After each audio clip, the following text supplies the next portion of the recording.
यही हमारा सम्मान है। पर साथियों, लोग हमारी पहचान बताए ये ठीक नहीं, हमारी पहचान हमें स्वयं करना होता है। कैसे? अब आपको मैं लग रहा हो ऊपर से नीचे तक कि मैं एक सनातनी हूँ, एक हिंदू हूँ। क्यों?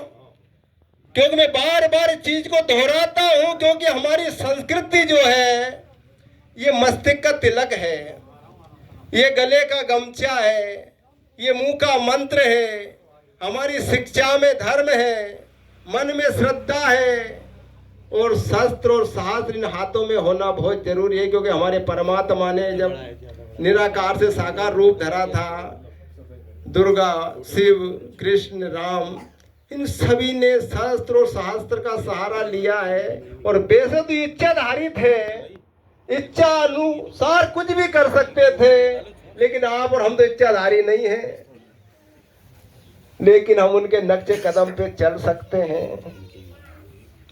आज हम लोगों ने कदम बढ़ाए हैं, तब जाकर आज हम आपके बीच में आए हैं। तो साथियों, मेरा तो सिर्फ एक उद्देश्य रहता है कि आपके अंदर एक जुनून, एक जज्बा, एक जिद पैदा कर दूं कुछ कर गुजरने की। क्योंकि आपको सनातन के संबंध में और संस्कृति के संबंध में और एकता की, अखंडता की बात करते हुए तो यह बताया जा रहा था, मैंने सुना है। लेकिन मैं कहूंगा कि कठिनाइयों से, इन परेशानियों से, इन विपत्तियों से लड़ने के लिए क्या करना चाहिए। क्योंकि अभी मैंने फोन लगाया था मेरे संगठन के साथियों को कि आज हमें हमारे राष्ट्र अध्यक्ष जी के अनुशंसा से और राष्ट्र उपाध्यक्ष जी की अध्यक्षता में अशोकनगर जिले में बैठक रखी गई है, वहां चलना है। तो मुझे विभिन्न प्रकार के बहानों से घेर दिया और बोला कि भाई बहुत समस्या है, आज नहीं चल पाएंगे। वो तो मुझे भी याद थी, क्योंकि आज अचानक ऐसी आकर्षित आपदा आई, ओला वृष्टि हुई, दुख का सैलाब आ गया। एक कुमार के नजदीक से गुजर रहा था तो उसके ईंट भट्टों को भाई साहब पूरा गला करके तहस महस कर दिया। तो ऐसा दुख तो मैंने देखा है, लेकिन कठिनाइयां हैं, परेशानियां हैं, आपको उनका सामना करना पड़ेगा, इनका मुकाबला करना पड़ेगा।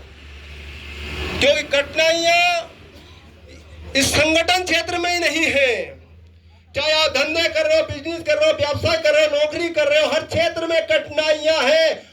पर यहाँ तो और भी ज्यादा कठिनाइयां आएगी, क्योंकि ये परमार्थ का काम है, पर स्वार्थ है। हमारा कोई स्वार्थ नहीं है, बल्कि हम राष्ट्र की और समाज की सेवा करना चाहते हैं। कठिनाइयां उस कुत्ते के भांति है, जब मान लीजिए आप रास्ते से कहीं जा रहे होते हैं और अचानक एक कुत्ता आपको देखकर भौंकता है और आप सोचते हैं कि कहीं काट ना ले। उसके पीछे उसके दो उद्देश्य होते हैं, या तो वो आपको संधि का डरपोक समझता है, या आपको वो दौड़ाकर आनंदित होता है। लेकिन कुत्ते के भौंकते ही आप उसकी आंखों में अपनी आंखें डालकर कहते हैं कि चल हट, तब आप देखते हैं कि वही कुत्ता दुम नीची करके दूसरी ओर चला जाता है। यही हाल इन कठिनाइयों का, इन परिस्थितियों का, इन समस्याओं का है।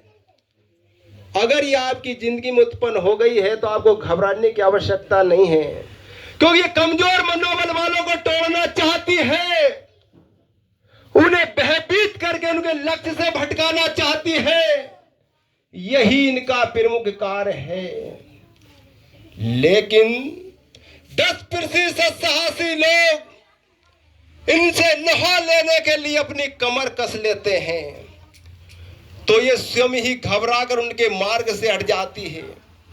इसलिए अपनी गिनती 90% डरपोक, आत्मबलहीन, हथियार डाल देने वाले लोगों में नहीं होने देना है, बल्कि हमारी गिनती उन 10% लोगों में करानी है, जिन्हें समाज जुझारू, साहसी, आत्मविश्वासी एवं दृढ़ प्रतिज्ञ कहकर संबोधित करता है।